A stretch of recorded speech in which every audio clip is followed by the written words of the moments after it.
Imagine, you wake up tomorrow morning, and without realizing it, someone else has already influenced what you fear, who you trust, what you buy, and even who you vote for. The strange part? You still believe every decision was your own.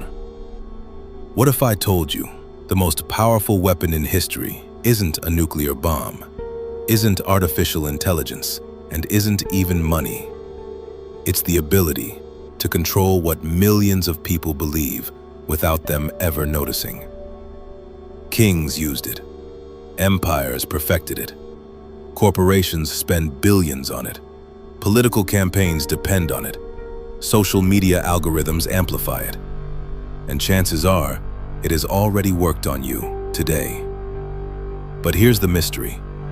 How can one message convince millions of completely different people? Why do intelligent people fall for manipulation again and again? The answer is hidden inside a small collection of psychological techniques. Once you see them, you'll never watch the news, advertisements, political speeches, or even YouTube the same way again. Every generation likes to believe people back then were easier to fool.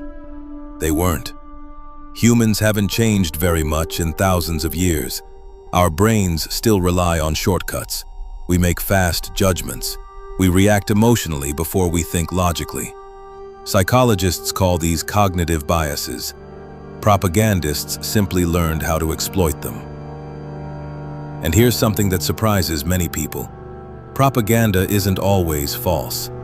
Sometimes, it's completely true. It simply tells only the part of the truth that benefits the storyteller. That's what makes it so powerful. During World War II, every major country produced propaganda. The United States, Britain, Germany, the Soviet Union, Japan. Different ideologies, same psychological playbook. Today, the battlefield isn't just newspapers or radio, it's your phone. Every scroll, every headline, every recommendation is competing for one thing: your attention. Because whoever controls attention can often influence belief, and whoever influences belief can influence behavior. So let's uncover the first technique. Imagine someone tells you, if we don't act immediately, everything you care about could disappear. Notice something? They haven't proven anything, they've simply activated fear.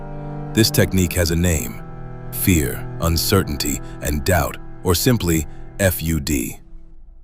Fear changes the brain.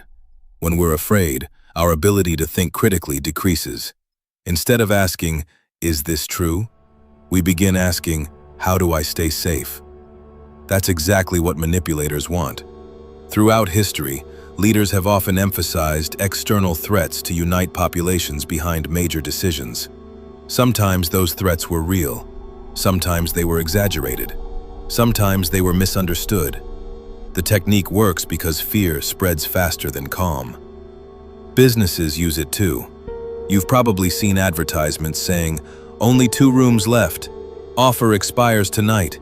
Your account may be at risk. Hackers could steal your identity." Even when the underlying concern is real, the emotional framing pushes people toward immediate action.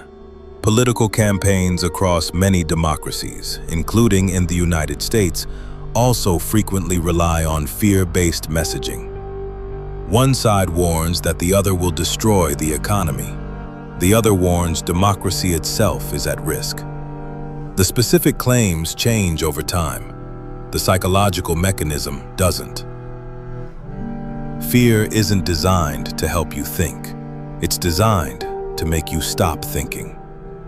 But fear alone isn't enough. What if you could make people feel good while manipulating them? That's where the next technique begins. Imagine a politician says, "I stand for freedom." Sounds great, but what exactly does that mean? Freedom for whom? Freedom from what? Freedom to do what? No details, just a beautiful word. That's called glittering generalities, using emotionally positive words without defining them. Words like freedom, hope, change, justice, progress, security, patriotism, family values, innovation. The words themselves aren't deceptive, they're intentionally broad because every listener fills in the blanks differently. That's the genius. One slogan, millions of interpretations. Companies do this constantly. A bank promises, your trusted financial partner. A technology company says, connecting the world. A political campaign promises, a better future. Nobody disagrees with those phrases because they're too vague to disagree with. The less specific the promise, the easier it becomes to attract everyone. So fear controls emotion. Beautiful words create emotional agreement. But what if people still aren't convinced? Simple. Show them that everybody else already agrees. Imagine you're walking through a city. One restaurant is completely empty. Another has people waiting outside. Which one feels safer? Most people choose the busy one, not because they've tasted the food, because other people already approved it. Psychologists call this social proof. Propagandists call it bandwagon. The message is simple. Everyone else believes this. Join the winning side. Don't be left behind. Humans evolved in tribes. Being excluded once meant danger. So our brains naturally pay attention to what the majority appears to be doing. Political rallies often showcase enormous crowds. Advertising proudly says, America's #1 brand. Millions have already switched. Over 1 billion users. Social media displays likes, shares, followers, views. Those numbers don't just measure popularity, they influence it. The more popular something appears, the more people assume it deserves attention. Sometimes that's true. Sometimes it's manufactured. Bots, fake engagement, purchased followers, artificial trends. The appearance of popularity can create real popularity. People don't always follow evidence. Sometimes they follow the crowd. But here's something even more dangerous. What if instead of making you like one idea, someone could make you automatically reject another before hearing a single argument? That technique has destroyed reputations, started conflicts, and shaped elections. And it's far older than television. We'll uncover it next.